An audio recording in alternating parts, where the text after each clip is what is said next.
అసలు ఈరోజు కన్నప్ప రిలీజా లేకపోతే మంచు విష్ణు ట్రోలింగ్ నుంచి విడుదలయ్యాడో అర్థం కావట్లేదు. అంతలా ఉండి ది బెస్ట్ అవుట్పుట్ ఇచ్చాడు కెరీర్లోనే.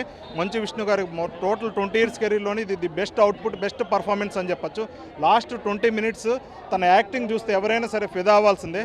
మన సినిమా వచ్చేసి ఒక నాస్తికుడికి ఉండే ఒక హీరో చివరికే శివుడు భక్త కన్నప్పగా ఎలా మారాడు అనేది సినిమా మొత్తం చూపించారు. మంచి సోషల్ మెసేజ్ కూడా సినిమాలో చూపించడం జరిగింది.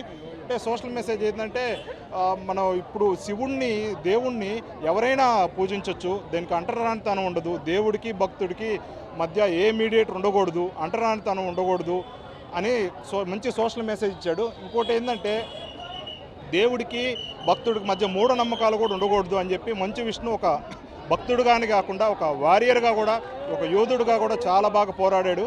చాలా మంచి సినిమా అనిపిస్తుంది ఇది మాత్రం. కాకపోతే ఫస్ట్ హాఫ్లో చాలా వరకు మైనస్ ఉంది. అన్వాంటెడ్ సీన్స్ చాలా వరకు తీసేసి ల్యాగ్ అనేది ఫస్ట్ హాఫ్ అంతా ల్యాగ్ అనిపించింది. ఒక మాటలో చెప్పాలంటే చాలా వరకు సీన్లు తీసేస్తే సినిమా మరో లెవెల్లో ఉండేది అనిపించింది. సెకండ్ హాఫ్లో లాస్ట్ 1 అవర్ మాత్రం సినిమాకి హైలైట్. ఆ 1 అవరే సినిమా కాపాడుతుంది అనిపిస్తుంది.